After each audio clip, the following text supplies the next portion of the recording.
The daily news moves a bit fast, but how about a show that slows things down a bit? From Jaden Jefferson Report Studios, this is Say More. Tell me about how you got started kind of researching education and its ties to our economy. Well, I was a graduate student in economics quite a while ago, and there was a major report on U.S. education that came out when I was a graduate student. It was called the Coleman Report.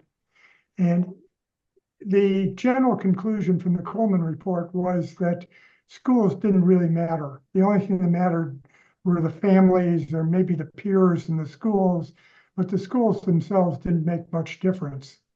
And when I was a graduate student, I was looking around for a thesis topic and was hit with this announcement that schools didn't matter, which I thought was crazy, and thought that I had to look into that, because if schools didn't really matter, why were we spending so much on them? And so I got started as a graduate student, did a thesis on the economics of education, basically, and the performance of U.S. students, and everything followed from there.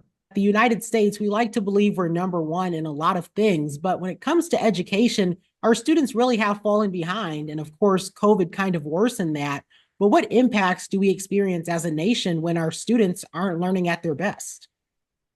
Well, one of the things that we found in some of the research that I've done with others is that the economic growth of nations depends upon the quality of the labor force in each nation.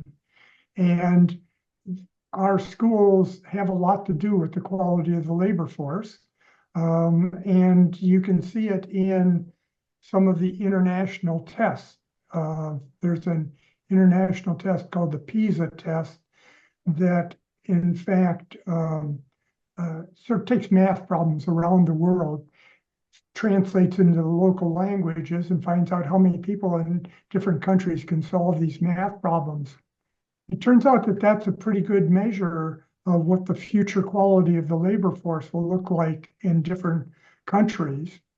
And so the fact that we are 31st in the world in terms of math performance of our 15-year-olds, according to the PISA test, is a very sobering finding, because it says that our future economic growth is going to be affected by this, and lower than that in a lot of other nations.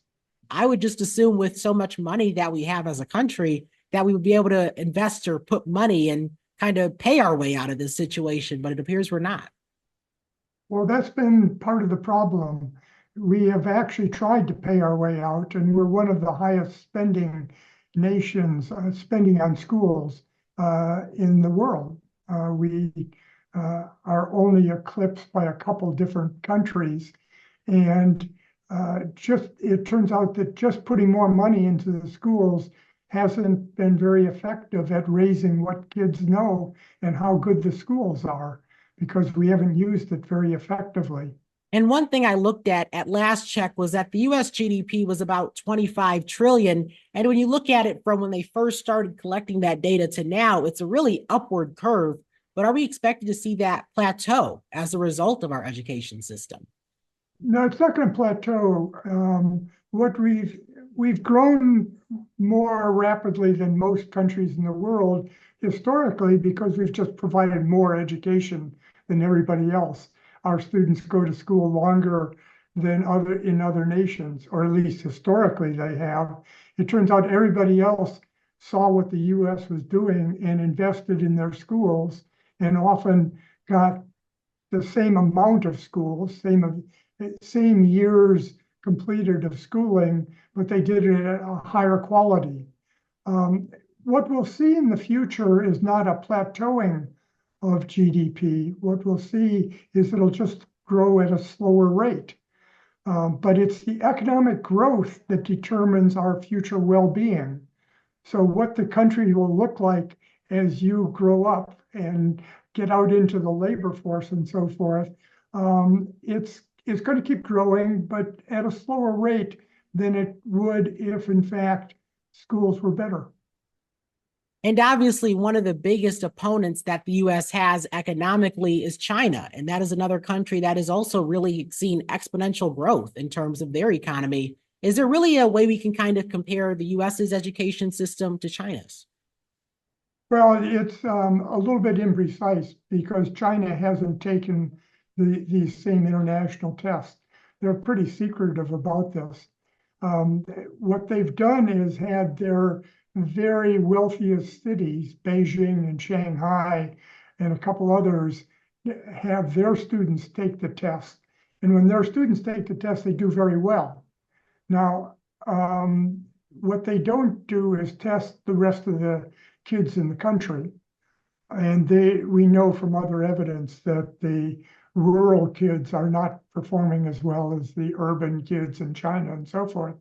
But it's still worrisome because they have invested a lot in their schools, like other East Asian countries that in fact perform much better than we do when you look at across Korea and Singapore and some other East Asian countries. You see that their students are just performing a lot better than ours.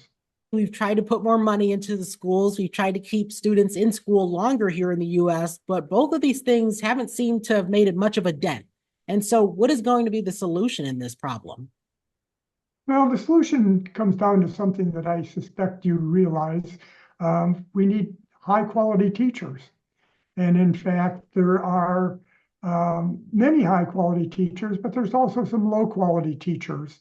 And what we have to do is adjust our system so that we have more high quality in relative terms than low quality. And that's going to be the secret. There's not much else in the past. Now everybody talks about AI and other interventions from computers and technology. We have no evidence right now that that's going to radically change what we need. In fact, we learned from the pandemic that it's really important to have a teacher with students. When you have students at home, even in hybrid situations, you find that it doesn't work as well as having students in the classroom. And obviously, the future is going to be one for the next generation to take the reins on. And so, based on the research you've done, what would you say are, I guess, three components that they're going to have to keep in mind in making sure that America can catch up and really be competitive in the education space? Well, the three answers are quality teachers, and quality teachers. And that's the story. There's very little evidence that the small changes in class sizes and so on that we've undergone in the last few years have much impact. But they're very expensive. So we put a lot of money into slightly smaller classes, and that doesn't do much. What we have to do is put that money into our most effective teachers and reward our most effective teachers for the really important job that they are doing. For sure. And I can definitely think of some teachers myself that have really had a substantial impact and can really reshape the way you think. So that's always a good thing. And is there anything else you want to add or want people to know about this problem that we're facing here in the US? Well, we have a large problem from the pandemic, as you hinted at before. That learning was not at the same pace as it was historically during the pandemic, and so I cautiously say to somebody who was in the schools during the pandemic that we've got to deal with the learning losses, the lower learning that was accomplished then. And again, I think the answer is trying to get our most effective teachers to pitch in and take more students on.